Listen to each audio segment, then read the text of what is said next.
इस कार्यक्रम के पुण्यार्चक हैं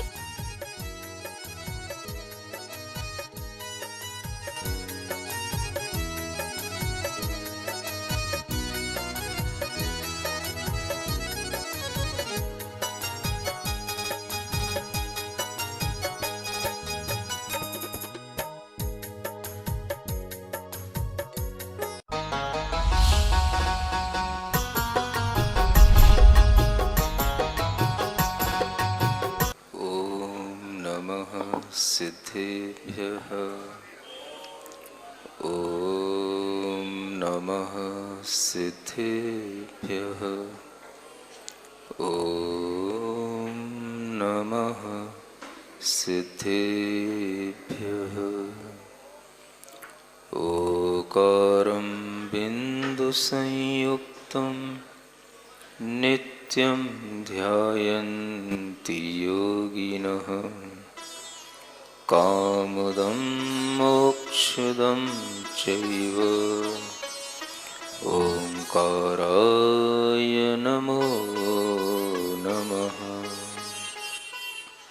अरहमित्यक्षरं ब्रह्म वाचकं परमेष्ठिनः।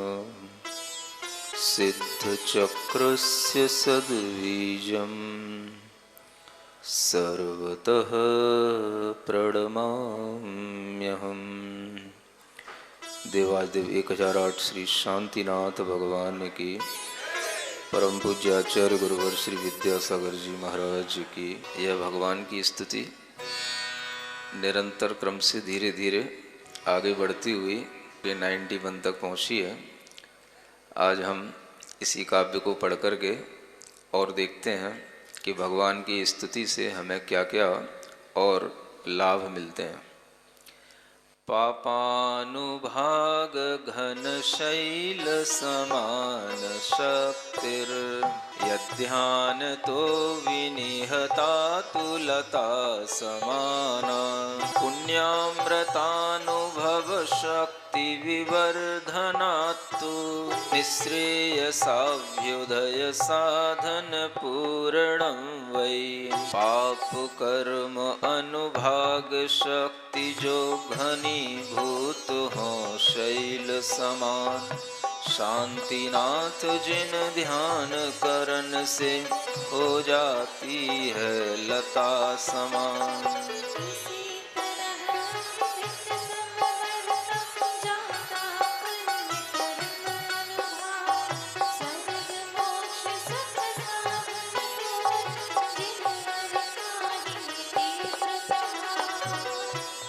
भगवान शांतिनाथ की आराधना जो कई रूपों में आपके सामने पिछले दिनों में बताई गई, कैसे हमें अपने मन को नचाना है ये भी आपको बताया था। मन का नृत्य करते हुए मन में कैसे भगवान को बिठाना और कैसे भगवान के चरणों में नमन करना, और कैसे हम आर्त ध्यान से बचकर के धर्म ध्यान में भगवान के बिंब को, उनके चरणों को ध्यान करें। ये सब बताने के बाद उसका यहाँ कुछ फल बताया जा रहा है। वैसे तो सामान्यतया लोगों के लिए पता ही होता है, सुनने में आता ही रहता है, लोग कहते ही रहते हैं कि भगवान की भक्ति करने से पाप नशते हैं और पुण्य का बंध होता है। ये बच्चा बच्चा जानता है। भगवान की भक्ति करने से पाप कर्म की जो हानि होती है वह सैद्धांतिक रूप में किस तरह होती है ये यहाँ पर बताया जा रहा है। एक हानि जो हम केवल सुनते हैं और हमारे मुंह पर वो बात चढ़ी रहती है, और एक बात वह होती है जो हमारे लिए भीतर से सैद्धांतिक तरीके से जब हमें ज्ञात होती है तो वो हमारे हृदय में, हमारी धारणा में बस जाती है। मुंह की बात ज़्यादा महत्वपूर्ण नहीं होती, हृदय की बात ज़्यादा महत्वपूर्ण होती है। जो हम मुंह से बोल लेते हैं, मुंह से सुन लेते हैं, अगर हम उसे श्रद्धा से, सैद्धांतिक रूप में उसे हृदय से समझ कर के धारण कर लेते हैं तो वो चीज हमारे संस्कारों में बस जाती है। इसलिए यहाँ बताया जा रहा है कि हमारी आत्मा में पाप कर्म भी विद्यमान होते हैं और पुण्य कर्म भी विद्यमान होते हैं। पाप कर्मों की भी अपनी शक्तियां हैं और पुण्य कर्मों की भी अपनी शक्तियां हैं, और उन शक्तियों का रस ही हमें अनुभव में आता है। पाप कर्म का रस हुआ करता है, वह रस घातिया कर्मों का अलग होता है और अघातिया कर्मों का अलग होता है।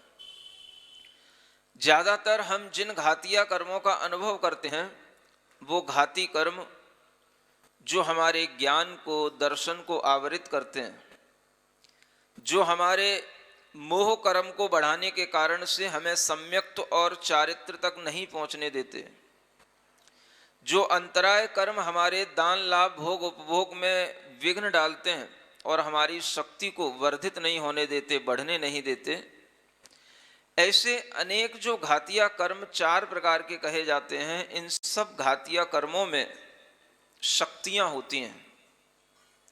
ऐसी शक्तियां होती हैं जो सैद्धांतिक रूप से उन शक्तियों को 4 कर्मों की, वह 4 प्रकार की शक्तियां हर एक कर्म में होती हैं, और उसको आचार्यों ने उदाहरण देकर के समझाया कि कुछ कर्मों में शक्तियां शैल समान होती हैं, कुछ शक्तियां अस्थि समान होती हैं। पत्थर भी कठोर होता है लेकिन अस्थि उससे कम कठोर होती है। तो जो शैल के समान शक्ति आत्मा के घात करने के लिए कर्मों की होती है, उस कर्म की शक्ति को चतुस्थानीय अनुभाग शक्ति के रूप में कहा जाता है। सबसे उत्कृष्ट यह अनुभाग शक्ति 4थे स्थान वाली, 4 शक्तियां हैं, 4था स्थान किसका? शैल समान शक्ति का। तीसरा स्थान किसका? अस्थि समान शक्ति का। और दूसरा स्थान आता है दारू समान शक्ति का। दारू का मतलब वो दारू नहीं जो आप समझते हो। दारू माने लकड़ी होती है। दारू माने क्या होता है? लकड़ी होती है, वृक्ष होता है। उस वृक्ष की लकड़ी जिस तरह से कठोर होती है, उस तरह से भी हमारे कर्मों की कठोरताएं होती हैं जो आत्मा के गुणों को घातती हैं। और एक होती है एक स्थानीय शक्ति जिसे लता समान शक्ति कहा जाता है। अघाती कर्म 2 प्रकार के होते हैं, जो पाप कर्म भी होते हैं और पुण्य कर्म भी होते हैं, लेकिन घाती कर्म नियम से पाप कर्म ही होते हैं। और उन पाप कर्मों की ये 4 प्रकार की शक्तियां हो गई। इसी तरह से जब ये पाप की शक्तियां घटेंगी तो पुण्य की शक्तियां बढ़ेंगी। पुण्य अघातीय कर्मों में होता है, और उन अघाती कर्मों में आयु कर्म, नाम कर्म, गोत्र कर्म, वेदनीय कर्म, ये पुण्य कर्म के रूप में भी होते हैं और ये पाप कर्म के रूप में भी होते हैं। जब ये पुण्य कर्म के रूप में होते हैं तो ये हमें सुख देते हैं, और जब ये पाप के रूप में होते हैं तो ये हमें दुख देते हैं। पुण्य में भी शक्ति पड़ती है, और वह शक्ति बढ़ती हुई जब चली जाती है तो जैसे उसके लिए भी 4 प्रकार की उपमाएं दी गई हैं। गुड़ से मीठी खांड, खांड से मीठी शर्करा, शर्करा से मीठा अमृत। पुण्यामृतानुभव शक्ति विवर्धनात्तु। इसलिए यहां लिखा है तीसरी लाइन में कि पुण्य की जो अमृत रूप शक्ति है, उसका अमृत रूप जो अनुभाग है, उस अनुभाग की शक्ति हे भगवान आपकी स्तुति से, आपके ध्यान से बढ़ता चला जाता है वो अनुभाग, और उसी के माध्यम से हमें सब कुछ अच्छा अच्छा भीतर से जो लगता है ये हमारे पुण्य कर्म के अनुभाग से लगता है। पाप कर्म की अनुभाग शक्तियां टूटना और पुण्य कर्म की अनुभाग शक्तियों का बढ़ना, ये सब किससे होता है? तो भगवान के स्मरण से, स्तुति से, ध्यान से ये सभी कार्य आसानी से होते चले जाते हैं। इसी कारण से योगी लोग निरंतर बैठे बैठे भगवान का ध्यान करते करते अपने इन पाप कर्मों की शक्तियों को हनन करते रहते हैं, घटाते रहते हैं। और ये शक्तियां जब घट करके बिल्कुल लता समान हो जाती हैं, तब जाकर के शुक्ल ध्यान के माध्यम से उन शक्तियों के अभाव होने पर आत्मा की केवलक ज्ञान आदि ये जो शक्तियां हैं ये प्रकट हो जाती हैं।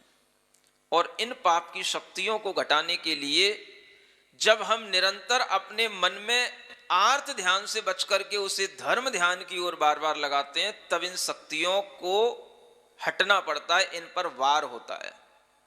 एक युद्ध है ये एक तरह का पाप कर्म से लड़ने वाला युद्ध है ये। और इसमें आत्मा अगर अपने उपयोग को बार बार भगवान के उपयोग में लगाता है या अपनी आत्मा के उपयोग में लगाता है, तभी यह उपयोग कर्म से हट करके, नौ कर्म से हट करके इन शक्तियों का घात करके आत्मा को सुख उत्पन्न कराता है। ऐसे ये विधान हो, ध्यान हो, इन सब के माध्यम से ये पाप कर्म की शक्तियां टूटती हैं, अमृत के समान पुण्य कर्म की शक्तियां बढ़ती हैं। और इन सब के माध्यम से ही आत्मा को अच्छे अच्छे लाभ मिलते हैं। गुड़ जैसा मीठापन आ रहा होगा अभी, तो और मीठा आएगा। खांड की तरह मीठा होगा तो उसमें भी और चाशनी और बढ़ेगी, और ज्यादा पकेगा वो, और ज्यादा मीठापन आएगा, और ज्यादा आपका पुण्य भाव बढ़ेगा, और ज्यादा आपका मन लगेगा तो वह मीठापन और बढ़ेगा, अनुभाग शक्तियां बढ़ेंगी। अमृत की तरह आपको ऐसा महसूस होगा कि मैं तृप्त हो रहा हूं, तृप्त हो रहा हूं, कुछ नहीं चाहिए, मैं बिल्कुल आनंदित हूं। भीतर से एक रसानुभूति देता है जो आपको लगता है कि हाँ, ये हमने कुछ सेवन किया।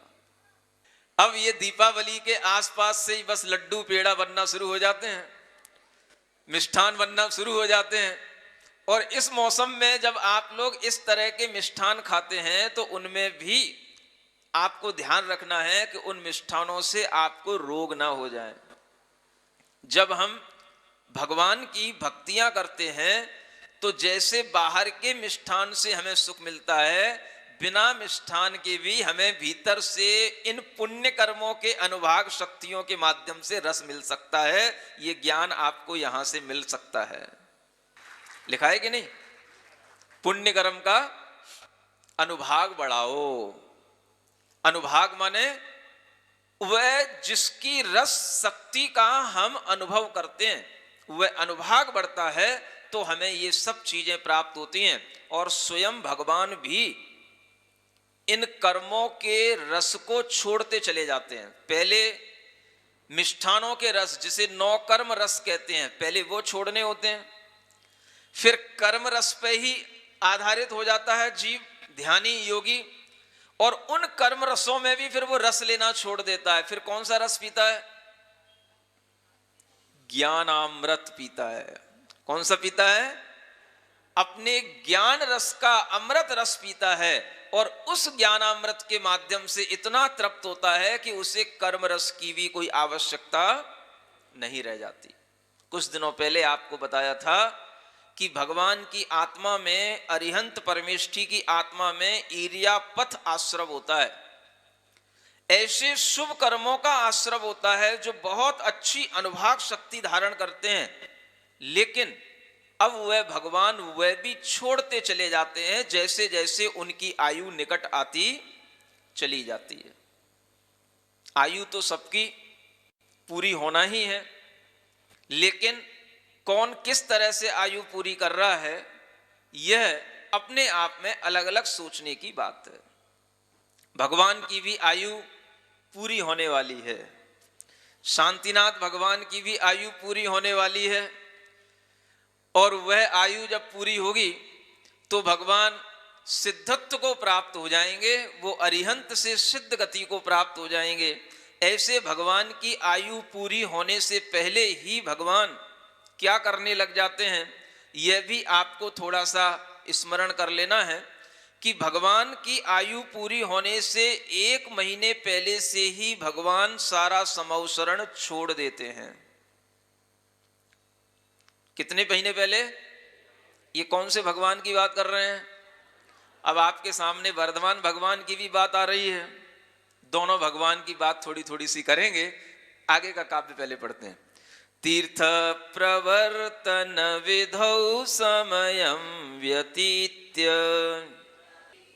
यन्मास मात्रमवशिष्टमथायुरिष्टं सम्मेद शैल शिखरं विहरन् प्रयात तत्र स्थित पुनरतो न चचाल योगैः तीर्थ प्रवर्तन काल इस तरह बीत गया परहित द्वारा मास मात्र अवशेष रह गया समय आयु का जब प्यारा। शिखर जा पहुँचे विहर विहर कर तब जिनेश ठहर वहीं पर रोका चंचल योगों का भी कार्य मुनि। जो कार्य भगवान शांतिनाथ कर रहे हैं वही कार्य भगवान वर्धमान स्वामी भी करेंगे, वो भी कर रहे हैं। और आप लोगों के लिए देखो कैसे सौभाग्य का ये दिवस एक साथ आने वाला है कि जिस तरह से आपको 2 निर्वाण कल्याणक 2 तीर्थंकरों के एक साथ मिल रहे हैं, ऐसे ही 2 त्रयोदशी धनतेरस भी आपको एक साथ मिल रही हैं। कुछ लोग आज भी धनतेरस मना रहे हैं, कुछ लोग कल भी मनाएंगे। मनाओ, एक शांतिनाथ भगवान की मनाओ, एक महावीर भगवान की मनाओ, क्योंकि धनतेरस का मतलब ही है कि जब भगवान ने अपना सारा वैभव त्याग दिया, छोड़ दिया और कह दिया तेरा तुझको अर्पण, मेरा क्या लागे, मेरा कुछ नहीं है। और ऐसा कहकर के उन्होंने सारा समवसरण, सारा वैभव सब छोड़ दिया, तेरा तेरे दे दिया, तो वह तेरा तेरा लेकर के सब चले गए, सब बटोरने लग गए। और उस बटोरने के लिए लोग अपने लिए एक पात्र लेकर के आने लग गए। बर्तन लेना, बर्तन लेकर के आना, बटोरने के लिए क्या लाना, कुछ लाओगे तब तो बटोर के ले जाओगे, समझ आ रहा है? तो लोगों ने क्या किया कि वह भगवान ने जो छोड़ा सब छोड़ दिया, तेरा तुझको अर्पण, मुझे कुछ नहीं चाहिए दुनिया का, वो तो अकिंचन हो गए। और उन भगवान का त्यागा हुआ ये सारी दुनिया बटोरने के लिए आ गई, अलग अलग बर्तनों को लेकर के, पात्र लेकर के। और इस तरह से वह जो धन्य भाव आया था कि भगवान के लिए तो गणधर परमेष्ठी ने कहा हे आप धन्य हैं जो आपने अपना समवसरण और वैभव सब छोड़ दिया। इस तरह से वो तो धन्य धन्य हो रहे थे और श्रावक लोग धन बटोर रहे थे, ये धनी धनी हो रहे थे। तो इन्होंने उस धन्य तेरस को धन तेरस में बदल दिया। और आज भी लोग बर्तन ले लेकर के आते हैं, नए नए बर्तन लेकर के आते हैं। अब पता पड़ रहा है कि परंपराएं बदल रही हैं, पता पड़ रहा है कि लोग आजकल धनतेरस पे बर्तन नहीं लाते, आजकल झाड़ू लाने लग गए, बुहारी लाने लग गए। लोगों के लिए पता ही नहीं है कि ये चीजें किस बात का प्रतीक हैं। पात्र इस बात का प्रतीक थे कि भगवान के सामने हम आते हैं तो कुछ लेकर के आते हैं और वहां से हम बहुत कुछ लेकर के जाते हैं, उसके लिए पात्र चाहिए पड़ता है। इसलिए लोग पात्र ले लेकर के आने लगे, नए नए पात्र खरीदने लग गए। अब जब सब ले गए, सब झड़ गया, सब साफ हो गया, तो बुहारी से उसको साफ करने लग गए। अब वो बुहारी ले लेकर के आने लग गए, माने अब कुछ बचा ही नहीं लेने के लिए। अरे भले आदमियों, थोड़ा विचार करो कि भगवान के समक्ष आने पर आपके मन में यह भाव आना चाहिए कि हम भगवान ने जिस तरह से त्याग किया है, छोड़ा है, हम उन चीजों में लालायित न हो, लालची न बने। हम तरह तरह से धन आदि को अर्जित करने के भाव में केवल ये त्योहार न मनाएं, हम ये सोचें कि सबसे बड़ा धन हमारा ज्ञान धन है, संतोष धन है, हम उस धन की ओर अपनी दृष्टि रखें तो हमें भगवान की ओर दृष्टि होगी, तब हमारी धनतेरस धन्यतेरस की तरह मनाने में आएगी। दीपावली हर भगवान के लिए मनाई जा सकती है, मनाई जाती है। भगवान के लिए भी 1 महीने पहले से ये छूट गया, वर्धमान भगवान के लिए तो 2 दिन पहले छूटा और आदिनाथ भगवान के लिए 14 दिन पहले छूटा। ऐसे ये 24 तीर्थंकरों में केवल आदिनाथ भगवान और वर्धमान भगवान के दिन अलग अलग हैं। भगवान वर्धमान स्वामी का 2 दिन पहले समोसरण छूटा, आदिनाथ भगवान का 14 दिन पहले और बाकी के सब तीर्थंकरों का 1 महीने पहले छूटा। लेकिन जैसे जैसे वो निकटता आती है, केवल ज्ञान का उत्सव मनाने की बारी आती है, निर्वाण कल्याणक का उत्सव मनाने की बारी आती है, तैसे तैसे लोगों के लिए हमने पहले भी कहा था कि लोग भीतर के उद्देश्य को भूल जाते हैं, केवल परंपराओं का निर्वाह करते हैं। बर्तन खरीदना, झाड़ू खरीदना, ये सिर्फ परंपराओं का निर्वाह है। भीतरी उद्देश्य क्या है? अपने आप को पात्र बनाना, अपने आप को योग्य बनाना, ये भीतरी उद्देश्य था। अपने कर्मों की सफाई करना, अपनी मानसिकता को शुद्ध बनाना, ये भीतरी उद्देश्य था। ये भीतरी उद्देश्य तो भूल गए और बाहरी उद्देश्यों में पड़ के रह गए। तो केवल बर्तन खरीद रहे हैं, कभी झाड़ू खरीद रहे हैं, कभी गाड़ियां खरीद रहे हैं, कभी और कोई अच्छी अच्छी चीजें जो घर में लाने के लिए जरूरत होती हैं सोने चांदी की, वो खरीद रहे हैं। बस इन खरीद खरीद करके धनतेरस मना रहे हैं। लेकिन आपकी तेरस कैसी होनी चाहिए थी? धन्यतेरस होनी चाहिए। उस धन्यतेरस में क्या होता है? आपके अंदर ये ज्ञान आना चाहिए कि इस तेरस से लेकर के आने वाली अमावस तक हम क्या करें? तो हम अपने आप को पात्र बनाएं, योग्य बनाएं। पात्र समझते हैं ना, जिसे आचार्यों ने उत्तम पात्र, मध्यम पात्र, जगन्य पात्र कहा है। पात्र बनो। जब पात्र बनोगे तो आपके लिए ये योग्यता आएगी और इस योग्यता के माध्यम से आपके कर्म मल की सफाई होगी। तो वह कर्म मैल की सफाई करने के लिए ये दीपावली के दिन आते हैं। लेकिन आप किसकी सफाई में लग जाते हैं? किसकी सफाई में लग जाते हैं? बस घर के कचड़े निकालने में लग जाते हैं। आपको अगर सच्ची दिवाली मनानी है तो आज मैं आपको एक अच्छा तरीका बता रहा हूं। सब लोग सुन रहे हैं? ध्यान से सुनेंगे। एक अच्छा तरीका दीपावली मनाने का, पूजा विधान ये तो सब आप करते ही रहते हो, करते ही रहोगे। एक भाव, एक विचार ये आया दिमाग में कि ये जो दीपावली है ये किसके लिए है? एक हाइको बनाया था, जलें दीप से ज्ञान प्रेम सद्भाव। जलें दीप से ज्ञान प्रेम सद्भाव, सच्ची दिवाली। जिस दिवाली में दीपक की लौ की तरह ज्ञान का प्रकाश उत्पन्न हो, प्रेम का प्रकाश बढ़े, सद्भावनाओं का प्रकाश बढ़े, हम समझते हैं वही दिवाली सच्ची दिवाली होती है और उसी दिवाली की आज जरूरत है।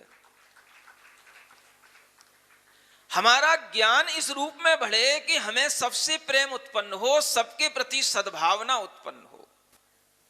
हर कोई व्यक्ति दीपावली के दिन दीपों को सजा करके, थालियां लेकर के अपने अपने मंदिरों में पहुंचते हैं, भगवान के पास दीप समर्पित करते हैं और फिर वहां से आकर के अपने अपने घरों में दीपावली लगाते हैं। लेकिन एक काम इस दीपावली पर और आगे होना चाहिए। आपको अपने शहर में, अपने गांव में एक ऐसे घर पर आपकी दृष्टि जानी चाहिए, एक ऐसे घर को ढूंढना चाहिए जो घर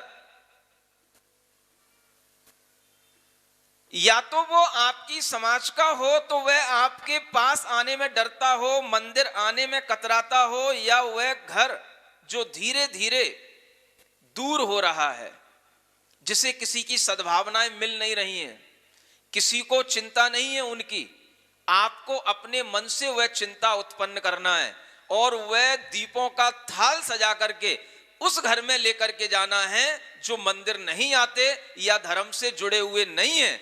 तब आपकी दीपावली मैं सार्थक समझूंगा।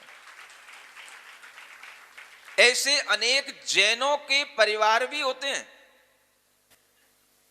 जो दूर दराज इलाकों में कहीं पर भी अलग अलग कॉलोनियों में, अलग अलग गलियों में दूर दूर रह जाते हैं, जिन्हें पता नहीं होता है कि हम जैन भी हैं तो हमारा कर्तव्य क्या है। आपको उनके कर्तव्य की याद दिलाने के लिए अपने आप प्रेम पूर्वक उनके घर में दीपों का थाल लेकर के जाना है और उनके लिए बस केवल सद्भावना रखना है कि मेरे महाराज ने कहा था कि इस तरह से करना है। हम आपके प्रति प्रेम भाव रखने के लिए ये दीपों का थाल लेकर के आए हैं, हमें आपसे कोई स्वार्थ नहीं है, निस्वार्थ भाव से हम आपके घर में इसलिए आए हैं कि आपके घर में वर्धमान भगवान की गुणगान हो, वर्धमान भगवान के प्रति आपका झुकाव हो और आप भी ये जाने कि ये दीपावली वर्धमान भगवान के निर्वाण कल्याणक के लिए मनाई जाती है। ऐसी सद्भावना से हम आपके घर में ये दीपों का थाल लेकर के आए हैं। ये करना होगा आपको, ताली बजाने से काम नहीं चलेगा। मुझे पता है ऐसे अनेक घर हैं जो यहां तक नहीं पहुंचते हैं, लेकिन कुछ लोगों के भावों में परिवर्तन हुआ और जब से यह चातुर्मास प्रारंभ हुआ ऐसे भी बहुत से लोग हैं जो प्रतिदिन यहां पर प्रवचन सुनने के लिए आते हैं, जो समक्ष बैठे हुए हैं। ऐसे लोग ज्यादा आशीर्वाद के पात्र हैं बजाय आपके। लेकिन आपका कर्तव्य है, दूर दराज के लोग जो सुन रहे हैं उनके लिए अगर कोई जैन परिवार न मिले कोई बात नहीं, कोई भी पड़ोसी हो, कोई भी ऐसा व्यक्ति हो जिसके घर में किसी प्रकार का दुख हो, जो किसी कारण से आपसे समाज से जुड़ने में डरता हो, मंदिर आने में डरता हो, या किसी कारण से उसके घर में दीपावली नहीं मनाई जाती हो, आप उनके घर में दीपों का थाल लेकर के पहुंचें, प्रेम पूर्ण भाव से उनके लिए बधाइयां दें और भगवान वर्धमान स्वामी की जय बोलते हुए आप ओम अरहम नमः का वहां पर 9 बार नमो मंत्र पढ़ करके उन्हें बधाइयां दे करके आएं और कहें कि आपके जीवन में इसी तरह की खुशहाली और बढ़े। इसके लिए हम भगवान से प्रार्थना करने के लिए आपके घर तक आए हैं। आपके जीवन में खुशहाली बढ़े, रोशनी बढ़े, प्रेम बढ़े, सद्भाव बढ़े, इसलिए हम आपके घर में आए हैं और कोई हम आपसे स्वार्थ के लिए नहीं आए हैं। अगर आपको लगे कि ऐसे व्यक्तियों के जोड़ने से, उनको आपके प्रेम से जुड़ जाने से अगर उनके मन में और ज्यादा धर्म के प्रति श्रद्धा का भाव बढ़ता है, समाज में रहते हुए भी वह समाज से कटे हुए रहते हैं, उनके अंदर अगर और ज्यादा भगवान के प्रति भक्ति का भाव बढ़ता है तो समझ लेना कि आपका वहां जाना सार्थक हो गया और आपको यही सार्थकता बनाए रखने के लिए निस्वार्थ भाव से ऐसा कार्य करना प्रारंभ करना होगा। जो लोग इस कोरोना काल में पीड़ित हो चुके हैं, तरह तरह के दुखों से, अभावों से परेशान हैं, आप उनके घर में एक प्रकाश की किरण लेकर के पहुंचे, एक भावना करके पहुंचे। आप देखेंगे कि उनके लिए अपने आप लाभ मिलने लगेगा। आप अपनी भावना उनके पास तक लेकर के जाएं। ऐसे भी लोग हैं जिनके लिए उस कोरोना ने अनेक तरह से उन्हें दुखी बना दिया। घर में, परिवार में जो लोग थे वो चले गए, अब उनके घर में खुशियां मनाने के लिए कुछ नहीं है, लेकिन आप उनके घर में पहुंचे। किसी भी तरह के अभाव हैं वो बाद में दूर किए जाएंगे, लेकिन उसकी शुरुआत पहले दीपावली के इस तरह के दीपोत्सव से होनी चाहिए। फिर उनके किसी भी तरह के दुख को, अभावों को दूर करने के लिए आपको सोचना चाहिए। इस तरह की अगर दीपावली आप मनाएंगे तो ये दीपावली एक दिन की नहीं होगी, ये पूरी साल भर की दीपावली होगी कि हमें इस परिवार को सुखी बनाना है, कैसे भी बने, बस आपके अंदर ये भाव होना चाहिए। और इस तरह की सद्भावनाएं, इस तरह का प्रेम भाव, इस तरह का ज्ञान जब आपके अंदर उत्पन्न होगा, तब मैं समझूंगा कि इसी का नाम सच्ची दिवाली है। बाकी तो सब परंपरा का निर्वाह है। आज इन चीजों की बहुत जरूरत है। आप अपने अंदर का भाव अगर किसी दूसरे के प्रति नहीं रखते हैं तो आपका कोई भाव आपको भगवान से जोड़ने वाला नहीं है। आपका भाव पहले अपने पड़ोसियों से जुड़ना चाहिए, साधर्मी बंधुओं से जुड़ना चाहिए। आपका भाव पहले उन लोगों से जुड़ना चाहिए जो इस तरह के भावों को अपने अंदर धारण नहीं कर पाते, क्योंकि वो यहां तक पहुंच नहीं पाते। आप ज्ञान ले रहे हैं, आपके परिणामों में निर्मलता आ रही है, आपके परिणाम बदल रहे हैं, तो आपके मन में ये आना चाहिए कि हम भी दूसरों के अंदर इसी तरह के निर्मल परिणामों को उत्पन्न करने के लिए उन्हें यहां तक लाने की, उनके अंदर एक साहस बनाएं, उनके अंदर एक ढाढ़स बनाएं, ताकि वो यहां तक निश्चिंत होकर के आ पाएं, बैठें, सुने और अपने परिणामों में भी निर्मलता लाएं। और इस तरह का कार्य अगर आप करोगे तो मैं सही मायने में कह रहा हूं, वर्धमान भगवान शांतिनाथ भगवान की भक्ति का प्रसाद आपके लिए बिना किसी तरह का कोई भी पात्र या झाड़ू खरीदे बिना आपके घर में अपने आप आएगा। आपके घर में हर तरह की सुख शांति सद्भाव की लक्ष्मियां, वैभव, ये सब आपके अंदर आने लग जाएंगे। आपके घरों में ये सब अपने आप प्रवेश करेगा, क्योंकि लक्ष्मी हो चाहे सरस्वती हो, प्रवेश उनका वहीं होता है जहां पर ये ज्ञान, प्रेम और सद्भाव होते हैं। इसलिए इस हाइकू को याद रखना, जलें दीप से ज्ञान, प्रेम, सद्भाव, सच्ची दिवाली। और इस दिवाली पर आप ये ध्यान रखो कि हम व्यर्थ की हिंसा ना करें। पटाखे फोड़ना, बम फोड़ना, ये सब व्यर्थ की हिंसाएं हैं। किसी भी तरह के उत्सव में अगर किसी जीव को हानि पहुंचती है या स्वयं को हानि पहुंचती है तो वो उत्सव कभी भी पवित्र उत्सव नहीं हो सकता। इस उत्सव की पवित्रता तभी होगी जब भारत के लोग, भारतीय संस्कृति के लोग जो ब्रह्म के उपासक कहे जाते हैं, क्या बोले जाते हैं? सब कोई ब्रह्म की आराधना करने वाला है, ब्रह्म के उपासक हैं सब, और आज बम के उपासक बन गए। ब्रह्म बम में बदल रहा है। बम की संस्कृति नहीं है, ये ब्रह्म की संस्कृति है। इसलिए एक हाइकू और दीपावली के लिए लिखा गया था, आपको बता रहा हूं। ब्रह्म उपासक का बम पटाखों से कैसा त्योहार। ब्रह्मोपासक का, ब्रह्मोपासक संधि हुई है उसमें, ब्रह्मोपासक का बम पटाखों से कैसा त्योहार। त्योहार में बम पटाखों की क्या जरूरत है? त्योहार में तो खुशियों की जरूरत है, और वो खुशियां मनाने के लिए हमें दूसरों की हिंसा करनी पड़े, दूसरे जीवों का घात करना पड़े, उससे खुशियां मिलें, ये तो अधमता है, ये नीचता है, ये अहिंसापन नहीं है, ये हिंसकता है। एक सभ्य व्यक्ति कभी भी इस तरह के कार्य नहीं कर सकता। और इस सभ्य समाज के अंदर, भारतीय संस्कृति के अंदर, जहां पर सभी लोग अपनी आत्मा की उपासना करते हैं, ब्रह्म की उपासना करते हैं, वहां पर लोगों को बमों के माध्यम से ये त्योहार नहीं मनाने चाहिए। ये सारे के सारे लोगों को इस बात को अच्छे ढंग से समझना चाहिए। दीप जलाओ, ज्ञान के, प्रेम के, सद्भाव की भावना करो, और एक दूसरे के घरों में वह दीप इस तरह से लेकर के पहुंचो ताकि उन्हें अपने आप आपके प्रति और आपको उनके प्रति आत्मीयता का भाव आए। यही सबसे अच्छी दीपावली होगी। और इस तरह की दीपावली आप मनाना शुरू करेंगे तो सामने वाले के घर में भी साल भर दीपावली का भाव बना रहेगा। उसके घर में हमेशा ये ज्ञान, प्रेम और सद्भाव का प्रकाश बना रहेगा। ऐसी दीपावली की मैं इस बार कामना कर रहा हूं भगवान शांतिनाथ के चरणों में और भगवान वर्धमान स्वामी के चरणों में। आप सभी के लिए यह दीपावली इस तरह से मंगल हो ताकि आपके जीवन में कभी भी किसी भी तरह के दुख, गम और अभाव उत्पन्न न हो। बोलिए शांतिनाथ भगवान की।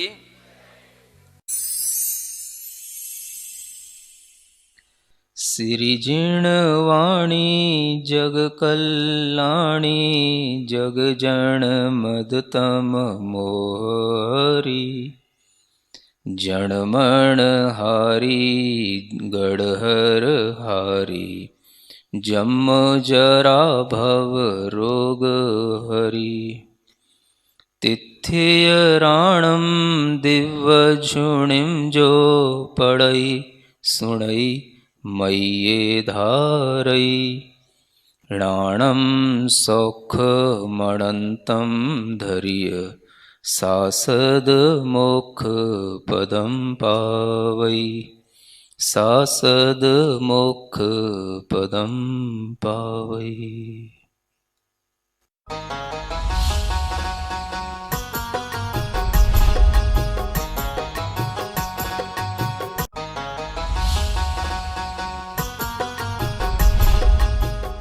इस कार्यक्रम के पुण्यार्चक थे